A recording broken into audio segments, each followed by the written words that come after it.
Democracy is critical in climate change. ठीक है, ये जो लाइन है ये क्या कहना चाह रहा है, ये क्या समझाना चाह रहा है, इसे हम जानते हैं।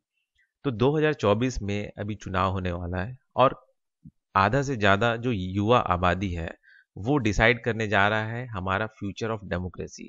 ठीक है, अब ये जो डेमोक्रेसी जो हो रहा है, ठीक है, ये कहीं ना कहीं इसका जो आइडिया है, इसका जो प्रिंसिपल है, ये कहीं ना कहीं डिसफिगर्ड हो रहा है कई सारे देशों में युद्ध होने की वजह से।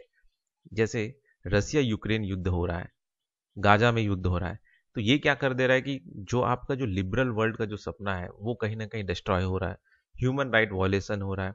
साथ ही साथ ये जो युद्ध है ये कहीं ना कहीं लोगों को बांट रहा है कल्चर और रिलीजन के बेसिस पे।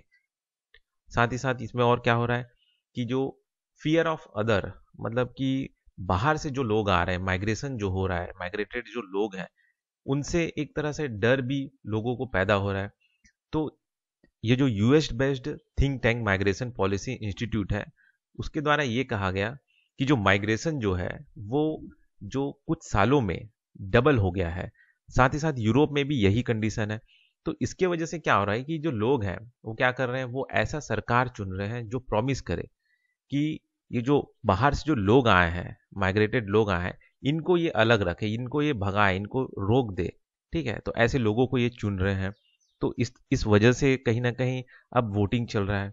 तो ये भी कहीं ना कहीं जो डेमोक्रेसी है उसको चेंज कर रहा है। तो ये जो माइग्रेशन जो हो रहा है, इसका क्या इफेक्ट हो रहा है, ये किस वजह से ये माइग्रेशन हो रहा है, क्या क्या चीज ये क्लाइमेट चेंज की वजह से ही हो रहा है कि और भी कई सारा कारण है। ठीक है, तो ये जो वर्ल्ड माइग्रेशन जो रिपोर्ट है 2022, जो कि इंटरनेशनल ऑर्गेनाइजेशन फॉर माइग्रेशन जो है वो इस रिपोर्ट को रिलीज करता है।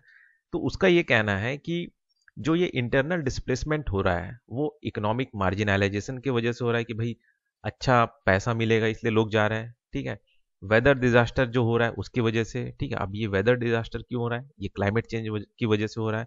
साथ ही साथ ये एल्योर ऑफ सिटीज की, मतलब एक तरह से शहरों की तरफ जो आकर्षण जो हो रहा है उसकी वजह से हो रहा है। ठीक है, और भी कई सारे कारण हैं कि भाई युद्ध जब दो देशों के बीच में होता है तो जो बॉर्डर में जो क्रॉस बॉर्डर जो माइग्रेशन होता है इलीगल तरीके से, वो भी क्या बोलते हैं कारण है वॉर की वजह से।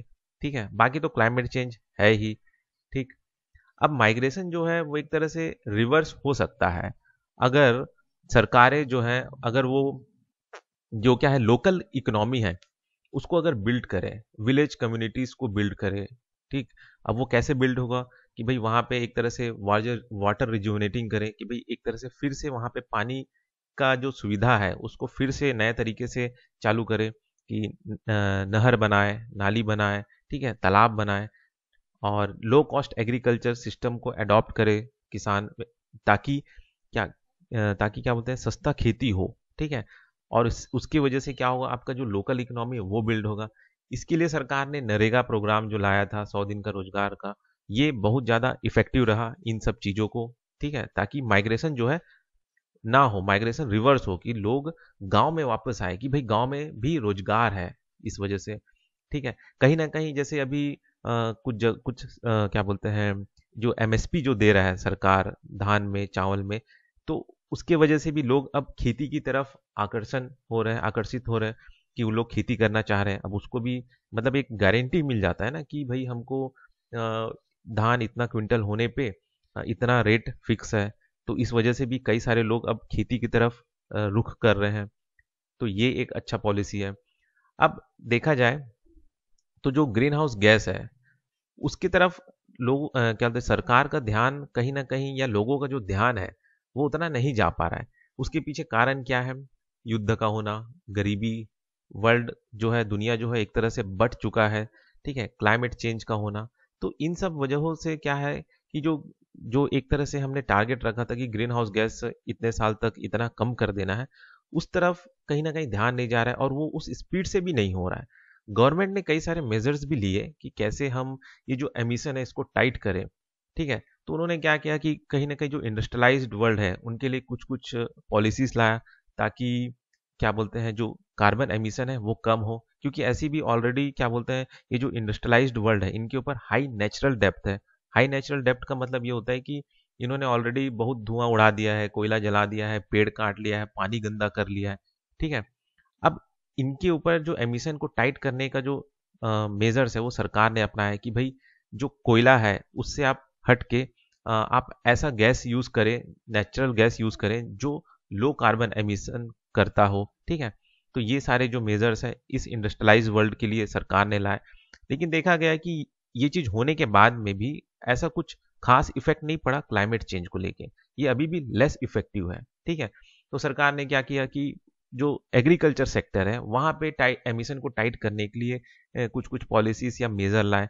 लेकिन इसके वजह से क्या हुआ कि जो किसान थे वो कहीं ना कहीं एक तरह से विरोध करने लगे। एग्जाम्पल के लिए नीदरलैंड हो गया, जर्मनी हो गया, वहां पे क्या हुआ था कि जो ग्रीन हाउस गैस एमिशन है उसको कट करने के लिए कुछ पॉलिसीज लाया गया था।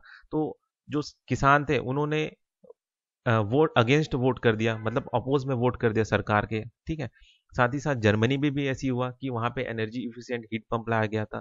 तो जर्मनी में भी क्या हुआ कि जर्मन सरकार को भी लोगों के द्वारा एंगर फेस करना पड़ा, गुस्सा झेलना पड़ा।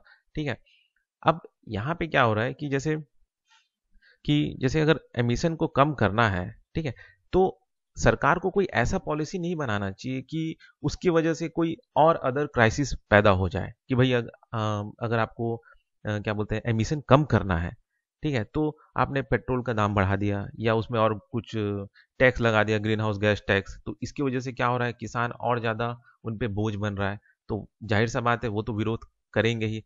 अब इसके वजह से क्या हो रहा है कि सरकार किसानों का क्या बोलते हैं जो मांग है उसको भी पूरा कर रहा है। तो अब जैसे सरकार अगर किसानों का मांग अगर मानेगा तो कहीं ना कहीं उसको जो क्लाइमेट चेंज को लेके जो मेजर्स है, एमिशन को रिड्यूस करने का जो क्या बोलते हैं पॉलिसी बनाया उसको छोड़ना पड़ेगा।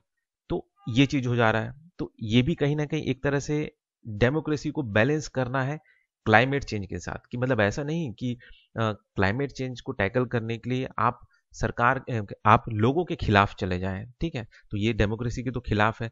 लेकिन ऐसा भी नहीं करना है कि आप डेमोक्रेसी को मेंटेन करने के लिए क्लाइमेट चेंज को ही भूल जाएं, तो ये भी नहीं होना चाहिए। तो उसको टैकल करने का क्या तरीका है, तो ये पॉसिबल हो सकता है अगर बिना इक्विटी के, ये तो पॉसिबल नहीं है। ठीक है, अब इक्विटी का मतलब होता है हिस्सेदारी, कि भाई जो क्लाइमेट चेंज का जो फायदा है, जो बेनिफिट है, वो किसानों को भी हो, कुछ इंसेंटिव मिले, कुछ कुछ बेनिफिट मिले। अगर आप उनको इस तरह का बेनिफिट अगर नहीं देंगे तो वो क्लाइमेट चेंज की ओर उनका ध्यान नहीं जाएगा। ठीक है, वो अपने एक तरह से जो उनका इकोनॉमिक कंडीशन है, जो फाइनेंशियल कंडीशन है, वो उनका फोकस सिर्फ उसी पे ही रहेगा। तो उस चीज को आपको बैलेंस करना है। ठीक है, कि क्लाइमेट चेंज भी आपका क्या बोलते हैं आप टैकल कर सको और डेमोक्रेसी भी मेंटेन रहे।